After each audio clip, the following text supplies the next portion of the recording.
Chapter 3. The next morning, Angelica and Tommy set off for school. She had too many errands to do straight after school to walk this time. She had some parcels to get back to the UK for upcoming birthdays, and then there was the small matter of her residency in the country. Angelica had been told by an English friend that she needed to complete some paperwork regarding staying longer than a few months at a time, something to do with the EU rules now the UK had enacted Brexit. She thought that meant leaving Brussels red tape behind, and the last thing on her list, which was the first thing she would do, was to buy some new ornaments for the home. It felt more sparse the longer she spent there. Time to put some personal touches on the place and make it feel like a home that could only belong to her and Tommy. So, they set off in the car. They left just as early driving as they did to walk, because of the issues getting parked. The sun was low, shining directly into her face. Angelica had forgotten her sunglasses. She usually had a spare pair in her car, but had sat on them a few days earlier, rendering them useless. She tried in vain to make something workable of them, but they looked like a mangled wreck.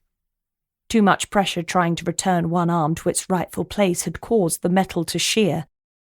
Only good for someone with one ear and eyes that weren't on the same level, Angelica thought, as she assessed the mess she'd made of the repair.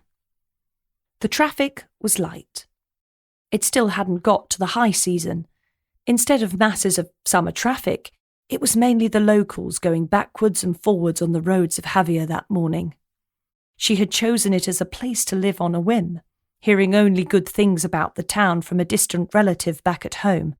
When Tommy's dad became too much and she just had to get out of the country, it was the first place that popped into her head. And it was perfect, big enough to get lost in if needed, small enough to get to know people. Angelica quickly made friends from the group of mums at the nursery school Tommy attended, although the group had narrowed somewhat over the previous year. One of the group had killed another over a business deal gone wrong. But the rest of them were a tight-knit group, all looking out for each other, even if their busy lives didn't allow for much more than their usual Saturday afternoon get-together.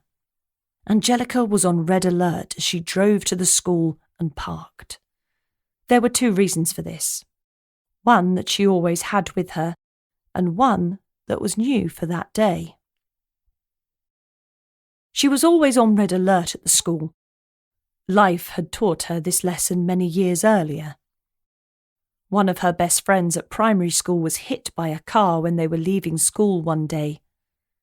Ellie missed 18 months of school and returned paralysed. Angelica felt some guilt about how she didn't save her friend, even though there was no way she could have predicted an idiot driver, late to pick up his kid, racing around a blind corner at 40 miles per hour on the curb.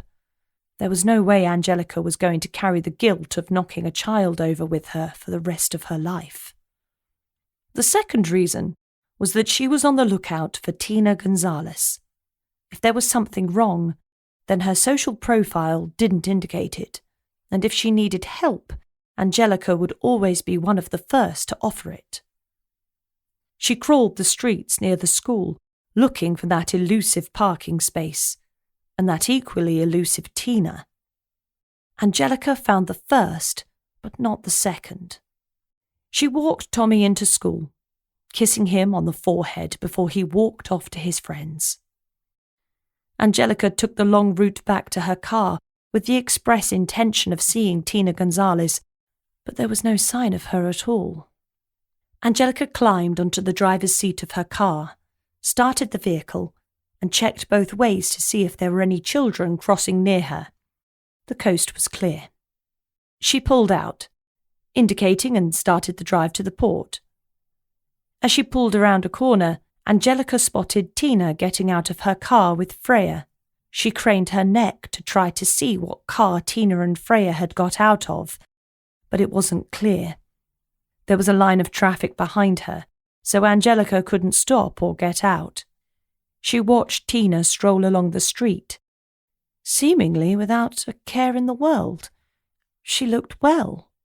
Angelica was comforted by this fact. Whatever it was, Tina Gonzalez didn't look like she would soon be an angel.